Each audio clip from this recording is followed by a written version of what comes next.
I had always been skeptical about the supernatural.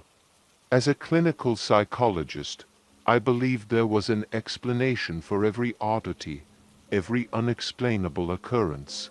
But that was before I took the case of Emily Harper, a 16-year-old girl whose life spiraled into a waking nightmare after her family moved into 13 Ashwood Lane. Emily was a bright, articulate teenager when I met her. She and her family had relocated to this quiet suburban home just 6 months prior, hoping to start fresh after her father's job transfer. At first glance, the house was nothing unusual. 2 stories, red brick, a creaky porch swaying in the breeze. But the energy inside was suffocating. From the moment I walked in for my first consultation, I felt an inexplicable heaviness in my chest. Emily's mother, Corinne, greeted me with tired eyes and trembling hands. "Thank you for coming," she whispered, glancing nervously toward the staircase. "She's in her room." But she isn't herself anymore. When I entered Emily's room, the air grew colder. She sat in the corner, her knees pulled to her chest, her eyes fixed on the wall. She didn't acknowledge me at first. Her once vibrant blue eyes were clouded with an eerie gray hue. "Emily," I said softly, kneeling beside her. She turned her head slowly, her lips curling into a smile that sent chills down my spine. "He's here," she whispered, her voice a guttural rasp that didn't match her youthful appearance. "Who's here, Emily?" I asked, maintaining my composure. "The man in the shadows," she replied, her gaze darting to the darkened corner of the room. Corinne clutched her rosary tightly. "She's been like this for weeks," she said, her voice breaking. "It started with strange noises at night, whispers, footsteps. Then Emily began sleepwalking, and speaking in languages she's never learned." As a psychologist, I considered all possible explanations: sleep disorders, dissociative identity disorder, even hallucinations caused by stress. But nothing prepared me for what unfolded over the next few weeks. During our sessions, Emily's behavior grew more erratic. She began levitating objects, books, pencils, even her bed on one occasion. Her voice would shift between tones and accents, some guttural, others high-pitched. But the most disturbing moment came during our 3rd session when she recited, word for word, details of my life she couldn't possibly know. "Do you still miss your brother, Dr. Keller?" she sneered. "He's waiting for you, in the dark." I froze. My younger brother, Jacob, had died in a car accident 10 years ago. I had never spoken about him to anyone, let alone Emily. Corinne grew desperate. "We've tried everything," she sobbed. "Priests, exorcisms. Nothing works. It's like the house itself won't let her go." Out of options, I reached out to Father Gabriel, a seasoned exorcist who had dealt with cases of possession for over 3 decades. He was a stoic man with piercing green eyes that seemed to see through every facade. "This house is a portal," he said after stepping inside. "Something ancient and malevolent dwells here, and it has claimed Emily as its vessel." The night of the exorcism was the most harrowing experience of my life.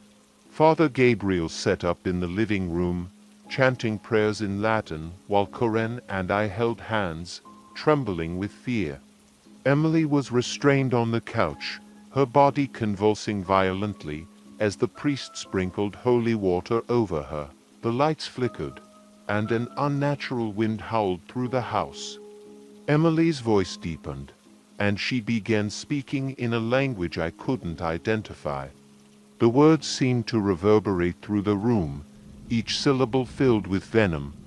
"You cannot save her," the voice growled, emanating from Emily's lips. "She belongs to me." Father Gabriel didn't waver. He continued his prayers, his voice rising above the chaos. Emily screamed, her body arching unnaturally as black veins spread across her skin. The room grew darker, and the temperature dropped to an unbearable chill. Then, with a deafening shriek, Emily collapsed. The room fell silent. When she opened her eyes, they were clear again. She blinked, confused. "Mom," she whispered. Karen rushed to her daughter, tears streaming down her face. "You're safe now, baby," she sobbed, cradling Emily in her arms. But the house wasn't done with us. As we prepared to leave, the front door slammed shut on its own, and a sinister laugh echoed through the halls. "This isn't over," Father Gabriel warned, his expression grave. "The entity may have been expelled from Emily, but it still lingers in this house. You must leave and never return." The Harpers moved out the next day, leaving 13 Ashwood Lane abandoned. But I couldn't let go of what had happened. I found myself drawn back to the house one final time, determined to uncover the truth. When I stepped inside, the air was thick with malevolence. Whispers surrounded me, growing louder and more frantic.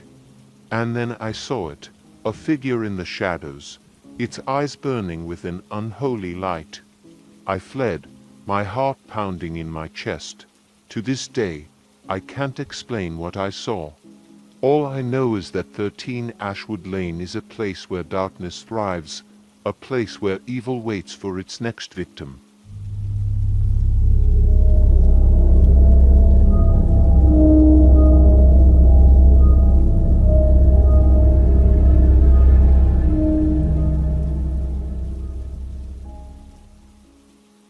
I first heard about the strange events at Cedar Lane Chapel through a frantic phone call from my childhood friend, Sarah.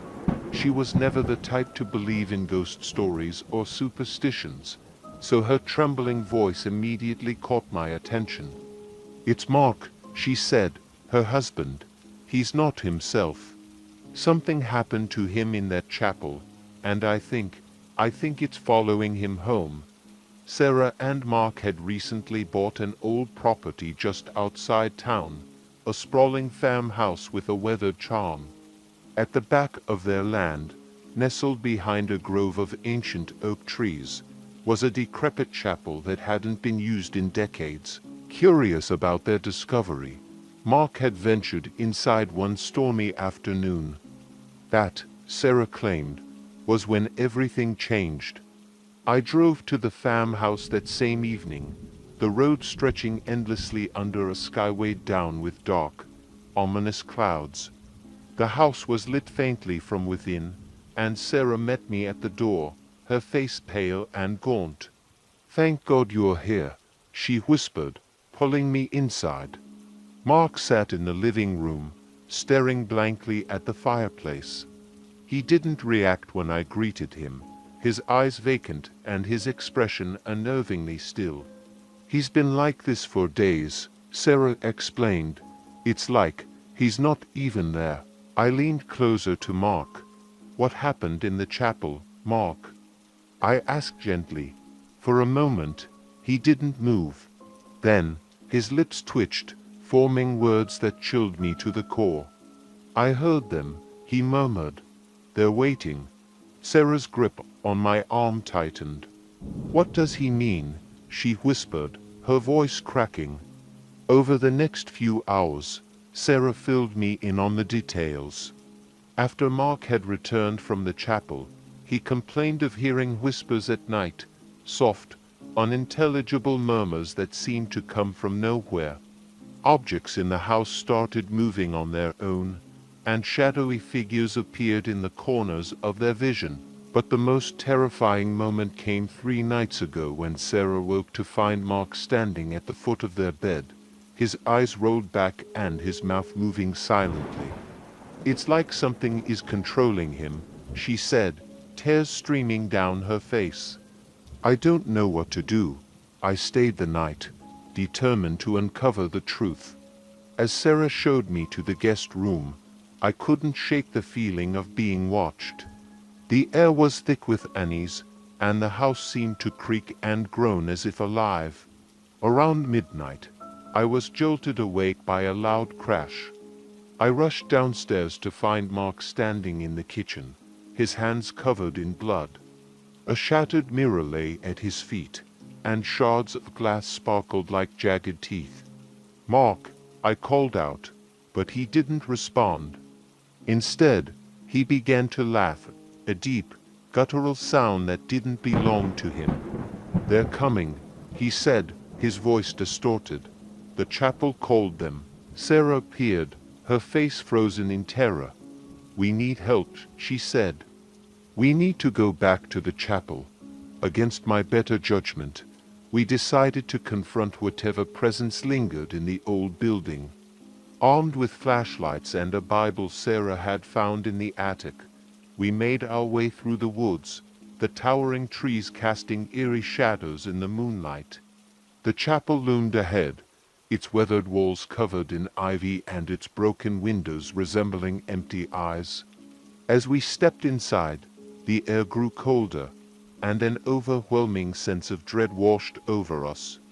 Mark stood motionless in the center of the chapel, surrounded by an array of symbols carved into the floor. The symbols glowed faintly, pulsing with a sinister energy. "Mark!" Sarah cried, but he didn't move. The whispers began, growing louder and more insistent. Shadows danced along the walls, and an oppressive darkness filled the room. "Leave," a voice boomed, shaking the very foundation of the chapel. I held tightly to Sarah's hand, my heart pounding in my chest. "Mark, you need to fight this," I shouted. Mark's body convulsed, and he fell to his knees. His eyes glowed unnaturally, and his mouth moved as if speaking in an ancient language. Sarah clutched the Bible and began reciting prayers, her voice trembling but resolute. The air crackled with energy, and the shadows recoiled as if in pain. With a final, deafening scream, the darkness erupted from Mark's body, dissipating into the night. He collapsed, and the glowing symbols faded into nothingness. We carried him back to the farmhouse, shaken but relieved that the ordeal seemed to be over. In the days that followed, Mark regained his strength, though he had no memory of what had happened. The chapel was demolished, its cursed remnants buried deep beneath the earth. But every now and then, Sarah swears she hears faint whispers in the wind, a reminder that some things are better left undisturbed.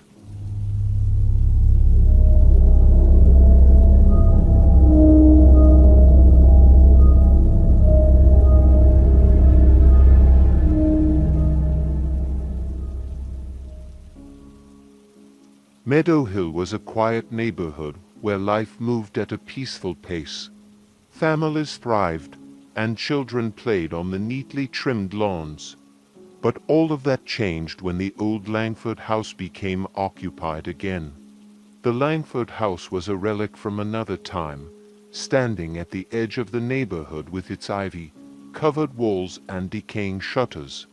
For years, it had been the subject of whispered stories about its eerie past and the tragedies that plagued its previous owners.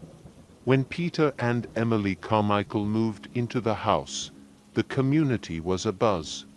They were a young couple, eager to start their lives in a place they could call home. Peter worked in real estate, and Emily was an artist, drawn to the house's unique character, as she put it. At first, the couple seemed happy, excited even. They hosted a small housewarming party, inviting the neighbors to ease their arrival into the community. I was among those who attended. The inside of the house was as strange as its exterior, with narrow hallways and oddly angled rooms. Emily seemed thrilled by the house's quirks, but Peter wore an expression I couldn't quite place, something between apprehension and unease. 2 weeks later, Emily called me. We had bonded briefly over shared interests at the party, and she remembered I was a counselor. She sounded desperate. "It's Peter," she whispered, her voice shaking. "He's different. I don't know how to explain it, but something is wrong with him. I need your help." I agreed to visit that evening, curious and a bit concerned. When I arrived, Emily met me at the door, her face pale and drawn. She led me to the living room, where Peter sat in a chair, staring blankly at the television. The screen was black. "Peter," I said gently, sitting across from him. He didn't respond at first, but then he turned to look at me. His eyes were glassy, unfocused. When he spoke, his voice was low and unfamiliar. "It's here," he said. A chill ran down my spine. "What's here, Peter?" I asked. He didn't answer, his gaze drifting back to the blank television. Emily pulled me aside, her hands trembling. "He's been like this since the night he went into the basement," she said. "He claimed he heard voices coming from below, but when I checked, there was nothing there. After that, he changed. The basement." The word alone sent a shiver through me. The Langford house's basement was part of the stories, rumored to be where the previous owner had practiced something dark and unnatural. "Have you been down there since?" I asked. Emily shook her head. "I'm too afraid." "I thought maybe you could ... double quotes." Her voice trailed off, but I understood her implication. That night, after Peter had fallen into a restless sleep, Emily and I decided to investigate the basement. Armed with flashlights and a sense of dread, we descended the creaking stairs. I nodded, reaching out to open it. The chest groaned as it gave way, revealing a collection of old, yellowed books, candles, and what appeared to be ritualistic artifacts. Suddenly, the basement seemed to hum with energy. The temperature dropped further, and the light from our flashlights flickered. "Get out!" a guttural voice growled, echoing through the space. We froze, our breath visible in the icy air. "Who's there?" I called, my voice trembling. The chest slammed shut on its own, and the humming grew louder, more oppressive. Emily grabbed my arm. "We need to leave," she said, panic in her voice. We bolted up the stairs, slamming the basement door behind us. But as we turned to face the living room, we saw Peter standing there, his expression blank, his eyes dark. "Did you find it?" he asked in that same low, unfamiliar voice. Emily started crying, backing away.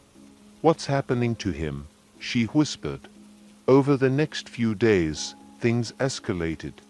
Peter's behavior became more erratic. He would disappear for hours, only to be found in the basement, muttering in a language neither Emily nor I could understand. Objects in the house moved on their own, and strange symbols began appearing on the walls, as if drawn by an unseen hand.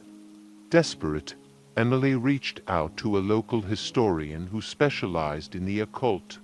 His name was Richard Greaves, and he agreed to come to the house. Richard arrived armed with knowledge and tools, salt, candles, and books on rituals and protections. He confirmed what we had feared. "Something was summoned here long ago," he said, "and it never left." Peter was now completely unresponsive, confined to the basement.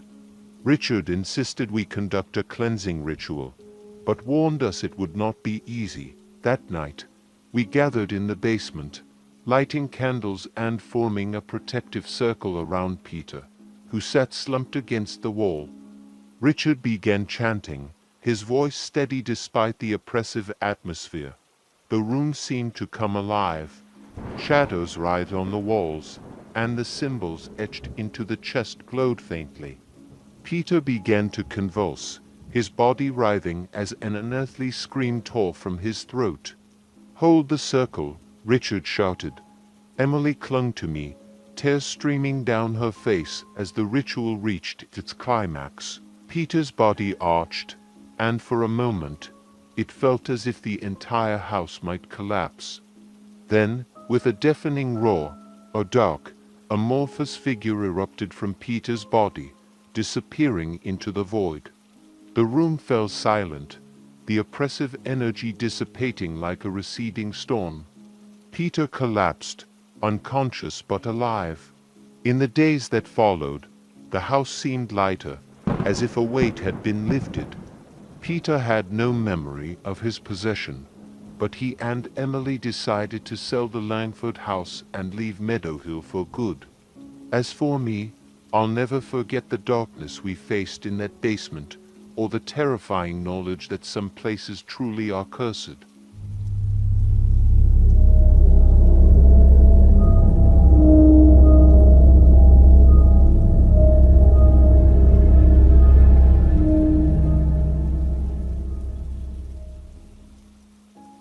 I was called to investigate a case in Maple Hollow, a small, unassuming town nestled between dense forests and rolling hills.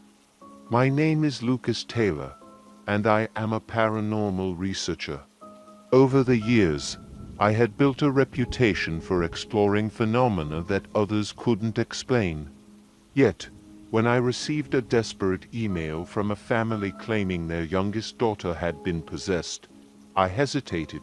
Possession cases were rare, even among the most hardened believers in the supernatural.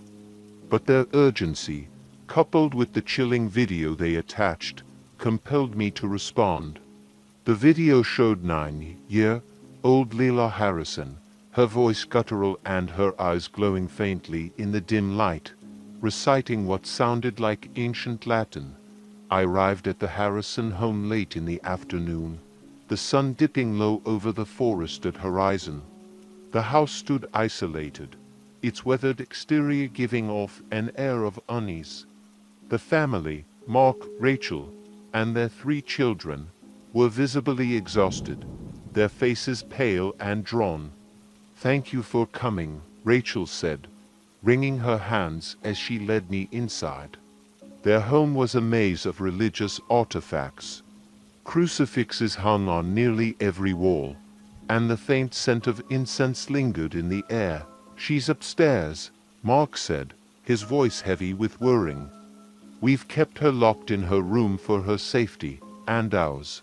He hesitated before adding, "But she's not our Leela anymore." The atmosphere grew heavier as we climbed the stairs. When Mark unlocked the door to Leela's room, I was hit with a wave of cold air. The girl sat cross-legged on the bed, her eyes fixed on me. Her presence filled the room with an unnatural energy, and the air seemed to hum with tension. "Lucas Taylor," she said, her voice layered with something inhuman. "Do you think you can help them?" I swallowed hard, my instincts screaming at me to leave. "But I'd come here for a reason. Leela, can you hear me?" I asked, ignoring the entity's taunt.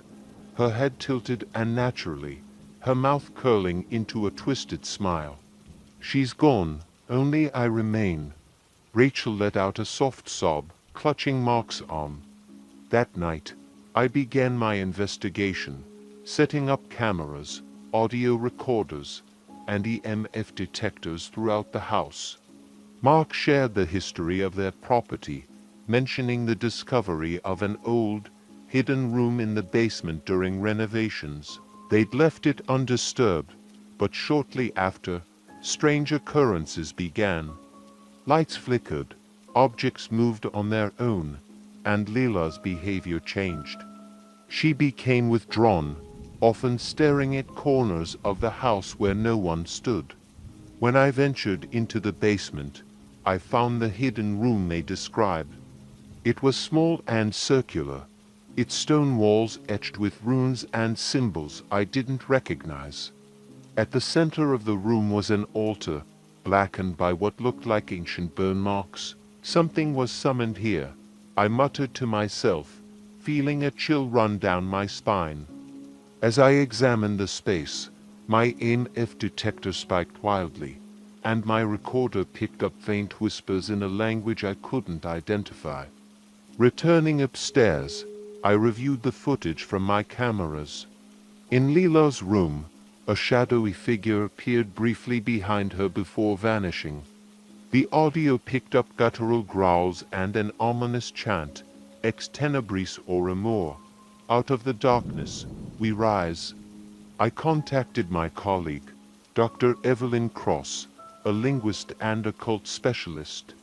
When she arrived the next morning, she examined the recordings and symbols. "This is serious," she said, her expression grim. "The language is a dialect of Latin used in ancient rituals to summon entities. The room in the basement isn't just a sanctum. It's a gateway. A gateway to what?" I asked. Evelyn hesitated. "Something old. Something powerful." We decided to conduct a cleansing ritual that evening. Evelyn prepared the necessary items: salt, holy water, and candles, while I briefed the Harrisons on what to expect. As night fell, the house seemed to awaken. Shadows moved where there shouldn't be any, and whispers echoed in the halls. In Leela's room, Evelyn and I drew a protective circle around the girl. Mark and Rachel stood just outside, clutching rosaries. Evelyn began the ritual, chanting in a firm, steady voice. The room grew colder, and the candles flickered violently. Leela screamed, her body convulsing. Her voice shifted between her own and something guttural, ancient. "You can't stop me," the entity growled. "She belongs to us." Evelyn didn't falter, her chants growing louder. The shadows in the room coalesced into a single, towering figure, its eyes burning like embers. The entity lunged at Evelyn, but the protective circle held. It roared in frustration, the sound shaking the walls.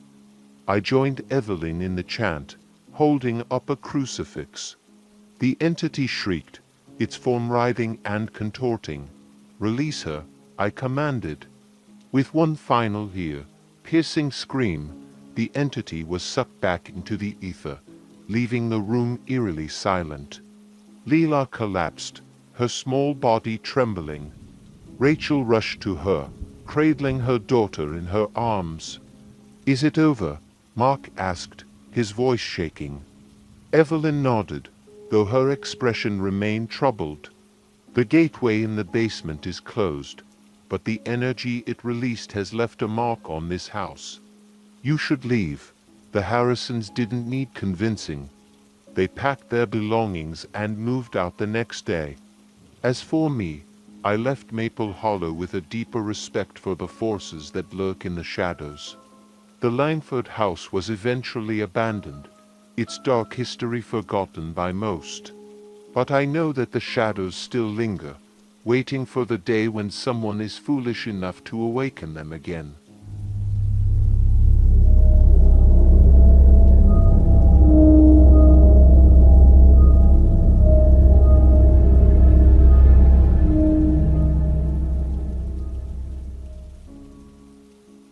Alex Carter was the kind of man who lit up every room he entered. A high school history teacher with a passion for storytelling, he captivated both his students and colleagues with tales of the past, weaving historical events into engaging narratives.